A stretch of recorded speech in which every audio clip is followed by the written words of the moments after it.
istəyirəm. Demək, kişi cinsi zəifliyinin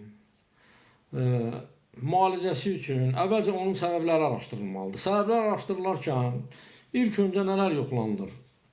İnfeksiyalar, şəxsdə xroniki prostatitin və yaxud vezikulitin olması, yəni sidik cinsiyyət yollarındakı iltihab, infeksiyalar dediyim kimi bunlar yoxlanılır ilk öncə və aşkar olunursa aradan qaldırılır. Növbəti mərhələdə yoxlanılır hormonlar. Yəni mərhələ dedikdə bu yəni qrup şəklində olan işdir. Bilirsiniz necədir? Məsəl üçün əgər şəxsdə infeksiya çıxıbsa, biz durub onun hormonları ilə məşğul ola bilmirik. Biz birinci infeksiyanı aradan qaldırmalıyıq. Eyni vaxtda ayrı-ayrı belə deyək, orqan və sistemlərə aid olan problemi eyni vaxtda bəzən çözmək çətin olur. Şəxs infeksiyaya qarşı dərman alırsa, burada hormonları tarazlamaq, onları müalicə eləmək biraz çətin olur. Ona görə, yəni bəzi adamlar deyir ki, həkim, niyə görə mərhələli edirsiniz, hamısını birdən eləyin. Yəni birdən eləmək mümkün deyil. Birincisi, insana çoxlu sayda dərman vermək olmaz.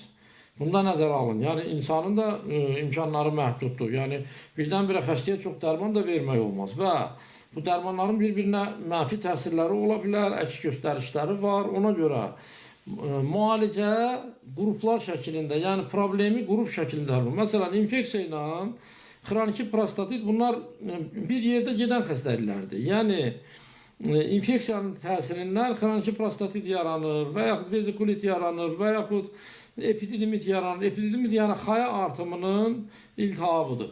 Bunlar bir yerdə müalicə olunur. Bunlar müalicə olunandan sonra olunmağın da sağalmağı nə ilə bilinir?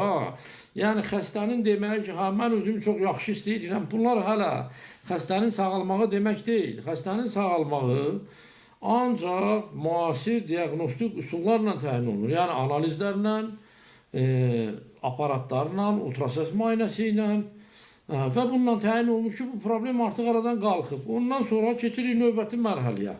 Mən mərhələləri ümumi qısaca sayıram. Yəni eşitməyən qardaşlar, yoldaşlar, onlar da eşitsinlər. İkinci mərhələdə biz hormonları yoxlayırıq. Hormonları baxaq görək ki, hansı hormonda aşağı düşmə var, hansında qalxma var. Yəni burada məlumat verir.